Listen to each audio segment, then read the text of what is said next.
آپ کے اہل بیت کون ہیں؟ آپ کے اہل بیت سے مراد کیا ہے؟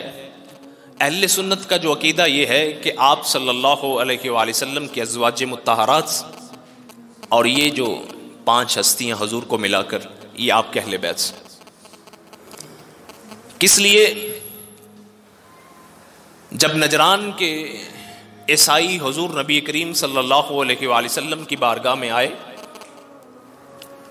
آپ نے ان کو مسجد میں ٹھہرایا، کافی دن حضور ان سے بات چیت کرتے رہے، مسائل پہ گفتگو ہوتی رہی، آپ ان کو توحید کی دعوت دیتے رہے، فرماتے رہے کہ عیسیٰ اللہ کے رسول ہیں، اللہ کے بیٹے کسی صورت میں نہیں، الہ کسی بھی صورت میں نہیں. بہرحال کافی دن گفتگو چلتی رہی. جب بات کسی نتیجے تک نہ پہنچی تو اللہ رب العزت نے سورہ آل عمران کی آیات نازل فرما دی. قُلْ تَعَالَوْا نَدْعُوا أَبْنَاءَنَا وَأَبْنَاءَكُمْ وَنِسَاءَنَا وَنِسَاءَكُمْ وَأَنفُسَنَا وَأَنفُسَكُمْ ثُمَّ نَبْتَهِلْ. حضور ان سے فرما دیجئے اپنے بیٹوں کو لے آؤ، اپنی عورتوں کو لے آؤ، اپنے آپ کو بھی لے آؤ، مباہلہ کر لیتے ہیں. مباہلہ کیا ہوتا ہے کہ میدان میں نکل کر اللہ سے دعا کرتے ہیں کہ جو جھوٹا ہے اس پر اللہ رب العزت اپنی پھٹکار، اپنی لعنت نازل فرما دے. یہ مباہلہ ہوتا ہے. جب دلائل سے بات چیت حل نہ ہو تو پھر یہ آخری حربہ ہوتا ہے جس کو مباہلہ کہا جاتا ہے. تو جب یہ آیت کریمہ نازل ہوئی تو حضور نبی کریم صلی اللہ علیہ وآلہ وسلم نے علی المرتضیٰ کو، سیدہ فاطمہ کو، حسن و حسین کو ساتھ لیا اور نکل پڑے. فرمایا اللہم ہؤلاء اہل بیتی، اللہ یہ میرے اہل بیت سے.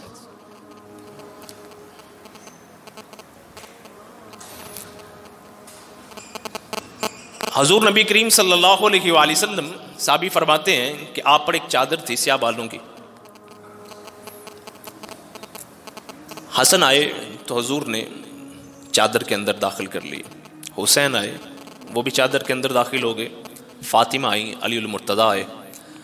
چادر میں داخل کر کے پھر حضور نبی کریم صلی اللہ علیہ وآلہ وسلم نے سورہ احزاب کی اس آیت کی تلاوت فرمائی، انما یرید اللہ لیذھب عنکم الرجس اہل البیت ویطہرکم تطہیرا.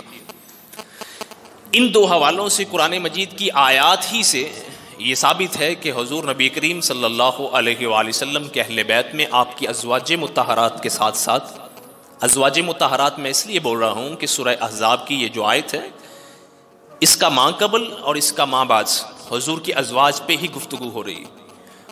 حضور کی ازواج کے متعلق گفتگو ہوتے ہوئے درمیان میں یہ آیت ہے تو یہ بالاولیٰ ثابت ہے کہ اس آیت کے اندر حضور کی ازواج تو شامل ہیں، لیکن حضور نبی کریم صلی اللہ علیہ وآلہ وسلم نے اپنے دونوں نواسوں کو، اپنی بیٹی کو اور اپنے داماد کو اپنے اہل بیت میں شامل فرمایا.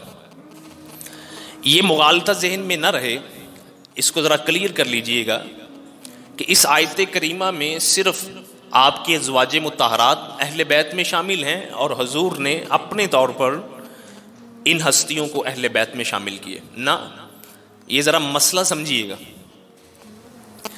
حضور کے اہل بیت آپ کی ازواج مطہرات اور حسن و حسین، سیدہ فاطمہ اور حضرت علی المرتضیٰ اسی قرآن مجید کی آیت ہی کی روح سے شامل. وہ آپ پوچھیں گے کس طرح؟ اس لیے اس آیت سے پہلے اور اس آیت کے بعد حضور کی ازواج کو خطاب کیا جا رہا ہے اور ان کے لیے مؤنث کا صیغہ استعمال کیا جا رہا ہے. وَاذْكُرْنَ مَا يُتْلَىٰ فِي بُيُوتِكُنَّ مِنْ آيَاتِ اللَّهِ وَالْحِكْمَةِ يَا نِسَاءَ النَّبِيِّ لَسْتُنَّ كَأَحَدٍ مِّنَ النِّسَاءِ إِنِ اتَّقَيْتُنَّ فَلَا تَخْضَعْنَ بِالْقَوْلِ. یہ سارے صیغے جو ہیں یہ مؤنث کے استعمال ہو رہے ہیں، لیکن اس آیت کریمہ کے اندر اللہ رب العزت جمع مذکر مخاطب کا صیغہ استعمال کر رہا ہے. اگر صرف اس آیت کریمہ کی روح سے ازواج مطہرات ہی اہل بیت میں شامل ہوتی تو اللہ رب العزت مذکر کا صیغہ کیوں استعمال کر رہے ہیں؟ آپ کے ازواج مطہرات تو مؤنث ہے. مذکر کا صیغہ اس لیے استعمال کیا ہے کہ اس میں حسن و حسین اور علی المرتضیٰ رضی اللہ تعالیٰ عنہ بھی شامل. تو یہ بات سمجھ میں آئی کہ حضور کے اہل بیت میں حضور کی ازواج حضرت حسن و حسین، علی المرتضیٰ اور حضرت فاطمہ سلام اللہ علیہ. یہ وضاحت اس لیے میں نے کی ہے کہ ایک عمر کے حصے تک یہ میں نے چیزیں سنی ہیں، میں اپنا ایکسپیرینس بیان کر رہا ہوں. کہ اس آیت میں تو حضور کے ازواج اہل بیت میں شامل ہیں، یہ شامل نہیں ہے، اور بڑے دلائل دیے جاتے تھے. یہ میں سنتا رہا ہوں. دلائل کیا دیے جاتے تھے کہ بیٹی بیاہ کے اگلے گھر چلی جاتی ہے، اولاد جو ہوتی ہے وہ تو اگلے گھر کی ہوتی، یہ اہل بیت میں کس طرح شامل؟ پتہ نہیں کیا وجہ ہے، کس وجہ سے یہ بیان کرتے رہے ہیں. بہرحال اللہ ہدایت دے. اگر اب بھی اس نظریے کا کوئی موجود ہے تو اللہ اس کو ہدایت دے. حسن و حسین، سیدہ فاطمہ، علی المرتضی رضی اللہ تعالیٰ عنہ، یہ حضور کے اہل بیت میں شامل ہیں، اور حضور نبی کریم صلی اللہ علیہ وآلہ وسلم نے ان کو اہل بیت میں شامل فرمایا.